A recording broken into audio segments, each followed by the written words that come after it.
দক্ষিণ ভারতের কেরলে হওয়া ওনাম উৎসবের সাথে অসুররাজ বলি এবং ভক্ত প্রহ্লাদের অ্যাকচুয়াল কি সম্পর্ক, চলুন জানা যাক। পুরাণের গল্প অনুযায়ী প্রহ্লাদ হচ্ছেন বিষ্ণুর পরম ভক্ত এবং হিরণ্যকশিপুর পুত্র। এটা সেই হিরণ্যকশিপু যাকে বধ করার জন্য স্বয়ং নারায়ণ নৃসিংহ অবতার ধারণ করেছিলেন। পরবর্তীকালে প্রহ্লাদের এক পুত্র হয় যার নাম হয় বিরোচন, এবং এই বিরোচনেরই পুত্র মহারাজ বলি বা অসুররাজ বলি। অসুররাজ বলি ছিলেন প্রচণ্ড পরাক্রমশালী এবং তার দান ও সমৃদ্ধির কথা চারিদিকে ছড়িয়ে পড়তে থাকে। তার সাথেই তার শক্তি অপরূপ হারে বাড়তে থাকে। আর ঠিক এই কারণে দেবতাদের সঙ্গে অসুররাজ বলির একটি সংঘাত তৈরি হতে থাকে। পুরাণ অনুযায়ী ঠিক তখনই ভগবান বিষ্ণু আবির্ভূত হন এক ক্ষুদ্র বামন রূপে, যাকে আমরা বামন অবতার বলে জানি। অসুররাজ বলির সেই দানশীলতার ব্যক্তিত্বকে কাজে লাগিয়ে তিনি মাত্র 3 পদ ভূমি তার থেকে চেয়ে নেন, যা শুনতে হয়তো খুবই সামান্য।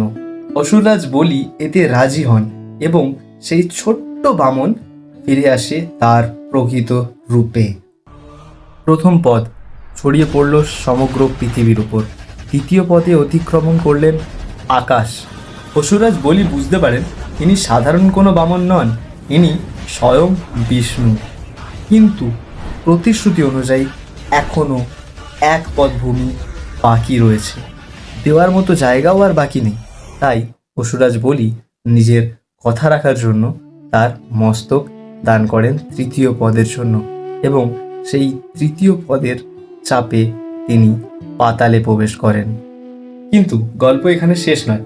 অসুররাজ বলির ভক্তি এবং প্রতিশ্রুতিতে ভগবান সন্তুষ্ট হয়। ভগবান বিষ্ণু তাকে বরদান দেন যে বছরে 1টি বার তিনি তার প্রজাদের দেখতে আসতে পারেন।